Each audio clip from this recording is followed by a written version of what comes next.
इस टाइप के क्वेश्चन देखें तो हमारे बोर्ड एग्जाम के लिए बहुत ज़्यादा इम्पोर्टेंट है। यह क्वेश्चन हमारे बोर्ड एग्जाम में लगभग 5 अंक में पूछे जाते हैं और इस क्वेश्चन को आपको अच्छे से किताब में हेडिंग मार लेना है कि इम्पोर्टेंट क्वेश्चन के श्रेणी में। इसके सामने आप घेरा लगा दीजिएगा कि यह इम्पोर्टेंट क्वेश्चन है, इसलिए आप इस पर ज़्यादा ध्यान देंगे। तो चलिए इसको हल करते हैं। क्वेश्चन है कि इतना बराबर इतना सिद्ध करना है। क्या लाना है हमको? a + b + c के होल क्यूब लाना है इसको हल करके। तो इसमें क्या करें कि इतना आ जाए? तो देखिए हमको लाना क्या है, a + b + c लाना है और यहाँ दिया हुआ a - b - c दिया हुआ। तो इसमें इसको प्लस में करने के लिए हमको क्या करना पड़ेगा? तो देखिए अगर a में से हम +2b घटा देते हैं तो आ जाएगा a, हमारा a आ जाएगा। और -b में से +2b घटा देते हैं, इसको जोड़ देते हैं मतलब, तो 2 में से b जाएगा, 2 में से 1 जाएगा तो 1 बचेगा, तो 1b बच जाएगा। और फिर हमको इसको घटा देना है, जैसे 2c है तो हम 2c में से 1c घटाएंगे तो यहाँ भी 1c बच जाएगा। तो हम लोग क्या करते हैं, ये R1 में करते हैं। पहले क्या करते हैं कि R1 में सभी को जोड़ देते हैं, R1 + R2 + R3 का प्रयोग करने पर तो इसके प्रयोग करते हैं हम लोग। क्या करते हैं, हमारा R1 ये है, क्या ये R1 है तो हम लोग R1 में ही लिखेंगे। तो चलिए सभी को जोड़ते हैं R1 में। तो पहले जोड़ लीजिए a - b - c और प्लस हमारा R2 ये है और R3 ये है, तो हम लोग जोड़ लेते हैं इसे भी 2c। ये हो गया इतना। अब इसमें करते हैं, यह 2a + b - c - a + 2c। यहाँ भी करते हैं 2a + 2b - c - a - b। यहाँ जगह थोड़ा कम पड़ रहा, ये b है। इतना हो गया। अब बाकी को सेम उसी तरह लिख देना, b - c - यह 2b 2c 2c c - a - b। तो इतना हो गया। अब देखिए इसमें से घटा दीजिए सभी को। तो यहाँ a है तो a इसमें है क्या? नहीं है, तो a को हम लोग नहीं घटाएंगे। और यहाँ b है, यहाँ -b में है और यहाँ +b है, तो 2 में से 1 जाएगा तो क्या बचेगा? 1b बच जाएगा। तो हम लोग यहाँ लिखेंगे a माइनस नहीं होगा क्योंकि 2 बड़ा है तो प्लस में है तो प्लस में ही होगा।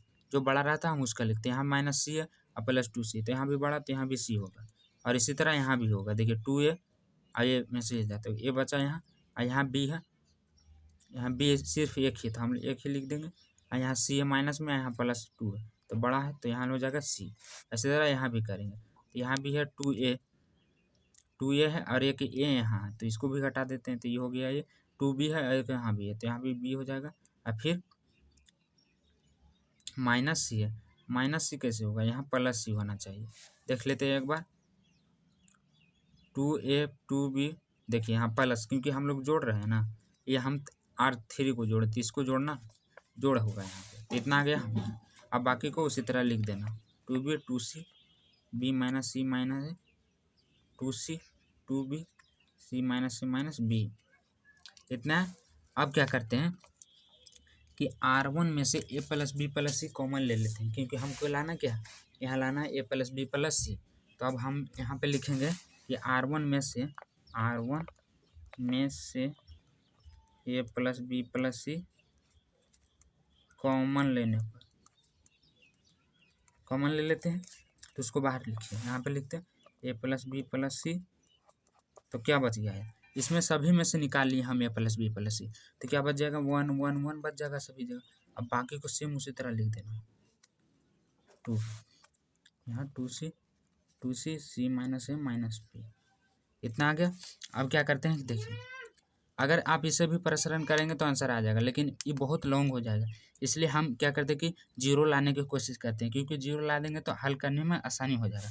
तो देखिए हमारा C1 में 1 है और C2 में 1 है, तो हम क्या करते हैं कि C1 को C2 से घटा देते हैं तो 1 में से 1 जाएगा तो 0 आ जाएगा। और फिर C2 को C3 में से घटा देंगे तो इसको भी घटा देंगे तो 0 आ जाएगा। तो हम लोग क्या करते हैं कि C1 में करते हैं, क्या करते हैं, C1 में C1 - C2 कर देते हैं, तथा फिर इसी में C2 में C2 - C3 करते हैं।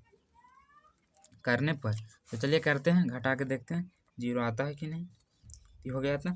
अब इसको घटाइए इससे में, क्योंकि हम लोग C1 में लिख रहे हैं तो C1 में ही करना पड़ेगा। तो C1 माइनस C2, तो C1 हमारा ये है और C2 ये है, तो 1 में से 1 जाएगा तो 0, मैं डायरेक्ट लिख दे रहा हूँ।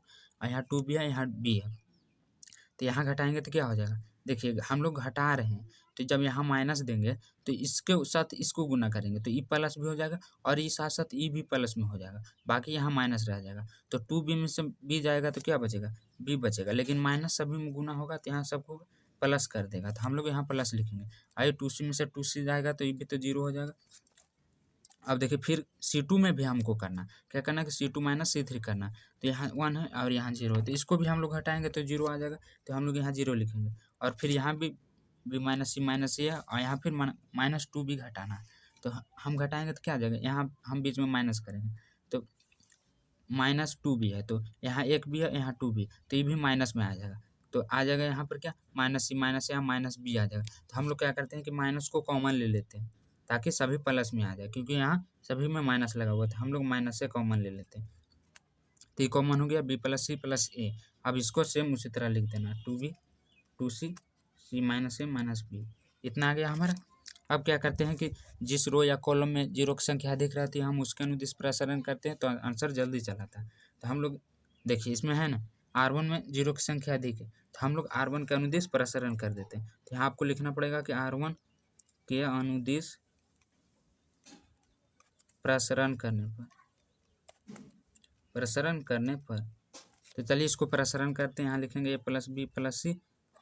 अब ये इसको जाके R1 का अनुदिश क्या हमारा R1 ही है, तो 0 के 0 के करेंगे तो 0 हो जाएगा, उसका कोई फायदा नहीं, उसको छोड़ देते हैं, हम सिर्फ 1 का करते हैं। तो यहाँ 1 लिखेंगे, इसके सामने वाला गुना कीजिए, तो देखिए यहाँ 0 है और 0 के साथ जब इसको गुना करेंगे तो 0 हो जाएगा, तो इसको छोड़ दीजिए। अब इसका करते हैं, तो देखिए इसको करेंगे इसके साथ गुना तो क्या आ जाएगा, यहाँ 2C है और इसको करेंगे इसके साथ गुना तो यहाँ 2C है, 2C कैसे होगा, सॉरी दोस्तों यहाँ 2C नहीं होना चाहिए क्योंकि आंसर नहीं आ रहा है। देखिए फिर से देख लेते हैं एक बार, हम क्या कर रहे थे कि C2 को C3 से घटा रहे थे, हमारा C2 ये और C3 है, तो C2 में 2C में इसको घटाएंगे तो यहाँ माइनस आ जाएगा और साथ ही में इसके साथ ही गुना होगा, गुना कर देंगे तो ये दोनों माइनस की जगह प्लस हो जाएगा। तो देखिए अब 2C में से माइनस C जाएगा तो एक C बच गया और इधर बाकी प्लस, तो यहाँ भी क्या होगा कि A plus B plus C ही होगा क्योंकि इसको हमने छोड़ दिया था। तो यहाँ लिख देते हैं A plus B plus B इतना हुआ। तो देखिए अब इसका 0 हो गया और बचा हमारे पास क्या B plus C plus C और यहाँ भी A plus B plus C बात बराबर है, तो इसका हम होल स्क्वायर भी लिख सकते हैं। तो इस तरह लिख सकते हैं B plus C plus A का होल स्क्वायर, तो इतना आ गया ये होल स्क्वायर और एक इधर है, तो हम दोनों को मिला देंगे तो क्या हो जाएगा A plus B plus C का होल स्क्वायर। तो देखिए इसमें आगे पीछे उससे कोई बात बराबर पड़ता है क्योंकि प्लस में है सब, तो हम आगे पीछे लिख सकते हैं, यही हमको लाना था। RHS proved.